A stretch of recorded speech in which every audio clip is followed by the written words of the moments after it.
আসসালামু আলাইকুম, welcome to Salma's kitchen. আজকে আমি মুরগির মাংসের কিমা দিয়ে একটা খুবই মজার রেসিপি শেয়ার করব। খেতে অনেক অনেক মজা, সবার কাছেই খুব পছন্দ হয়। এর জন্য এখানে আমি নিয়েছি আধা কাপ পরিমাণ মুরগির মাংসের কিমা। এখানে একটা বড় সাইজের মুরগির ব্রেস্টের অর্ধেকটা হাড় ছাড়া মাংস আমি কিমা করে নিয়েছি। এবার এর সাথে কিছু উপকরণ যোগ করব। প্রথমে যোগ করব একটা মাঝারি সাইজের পেঁয়াজের অর্ধেকটা আর একটা কাঁচা মরিচ আমি থেতো করে নিয়েছি, সেটা দিয়ে দিব। সেই সাথে দিয়ে দিব আধা চা চামচ পরিমাণ আদা এবং রসুন বাটা। আর যোগ করব 1 চা চামচের 3 ভাগের 1 ভাগ পরিমাণ গরম মশলার গুঁড়া, 1 চা চামচের 3 ভাগের 1 ভাগ পরিমাণ গোলমরিচের গুঁড়া। যোগ করব স্বাদ মতো লবণ। এবারে দিয়ে দিব 1 টেবিল চামচ পরিমাণ পুদিনা পাতা কুচি, চাইলে আপনারা ধনিয়া পাতা কুচিও অ্যাড করতে পারেন। সেই সাথে দিয়ে দিব একটা ডিমের সাদা অংশ থেকে 1 টেবিল চামচ পরিমাণ এবং একটা পাউরুটির স্লাইসের সাইড থেকে ব্রাউন অংশটা বাদ দিয়ে সাদা অংশটা পানিতে ভিজিয়ে তারপর যতটা সম্ভব পানিটা নিংড়ে নিয়েছি, এভাবে চেপে এটা আবার এর সাথে দিয়ে দিব।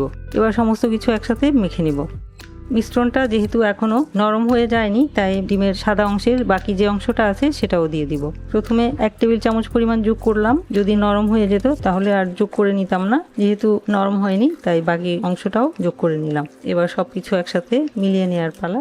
মিলিয়ে নিলাম। এবার মুঠ করে মুঠিয়া তৈরি করে নিব। মিশ্রণ থেকে অল্প অল্প নিয়ে তারপর মুঠ করে মুঠিয়া তৈরি করে নিব।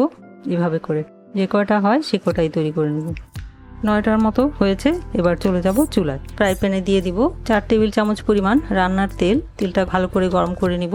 তেল গরম হয়ে গেলে দিয়ে দিব এটুক পরিমাণ 1 টুকরো দারচিনি, একটা তেজপাতার অর্ধেকটা এবং 2টি এলাচি মুখটা থেতো করে দিয়ে দিলাম। অপেক্ষা করব এবার গরম মশলায় ফোড়ন আসার জন্য। 20 থেকে 30 সেকেন্ড অপেক্ষা করলেই ফোড়ন এসে যাবে।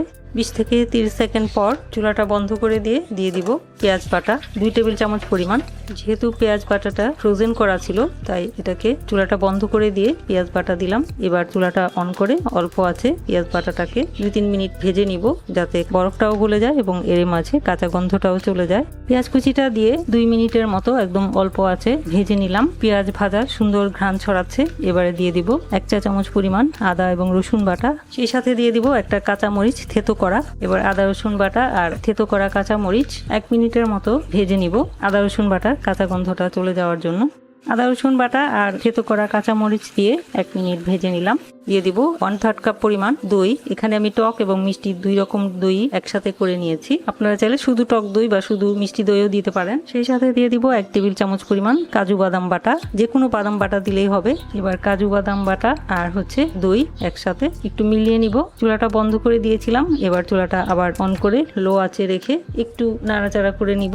দইয়ের বাটিটা ধুয়ে 1/4 কাপ পরিমাণ পানি দিলাম। নাড়াচাড়া করে একটু মিলিয়ে নিলাম। এ পর্যায়ে দিয়ে দিব আধা চা চামচ পরিমাণ লাল মরিচের গুঁড়া, আধা চা চামচ পরিমাণ ধনিয়ার গুঁড়া, আধা চা চামচ পরিমাণ জিরার গুঁড়া, স্বাদ মতো লবণ।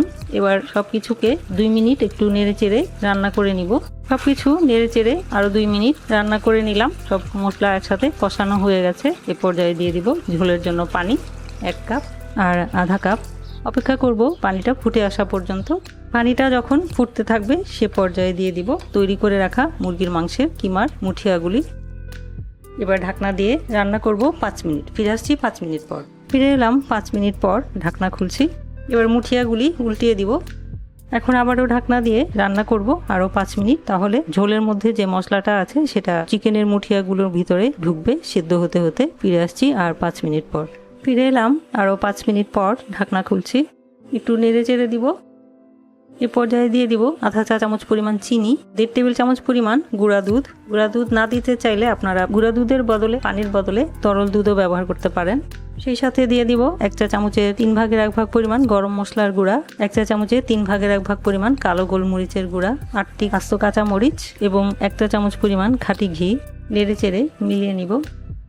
এবার ঢাকনা দিয়ে অপেক্ষা করব 3 মিনিট। ফিরে আসছি 3 মিনিট পর। ফিরে এলাম 3 মিনিট পর, ঢাকনা খুলছি। রান্নাটা আমার হয়ে গেছে। এবার চুলাটা বন্ধ করে দিয়ে পরিবেশন করে নিব। আপনারা চাইলে এরই মাঝে ধনিয়া পাতা কুচিও ব্যবহার করতে পারেন, তাহলে আরো বেশি আকর্ষণীয় লাগবে। এভাবেই তৈরি করে নিলাম মুরগির মাংসের মুঠিয়া। এই রেসিপিটা এত বেশি মজা হয় যে রোস্ট ফেলে দিয়ে এটা নিয়ে সবাই কাড়াকাড়ি লেগে যাবে। তো আশা করছি আপনারা সামনে যখনই কোনো অতিথি আপ্যায়নে কাউকে ইনভাইট করবেন, দাওয়াত করবেন, তখন এই রেসিপিটা অবশ্যই ট্রাই করে দেখবেন। আশা করছি সবার কাছেই ভালো লাগবে। ভিডিওটি দেখার জন্য এবং এতক্ষণ সাথে থাকার জন্য অসংখ্য ধন্যবাদ। সবাই খুব ভালো থাকবেন। আমার আর আমার পরিবারের জন্য দোয়া করবেন। আল্লাহ হাফেজ।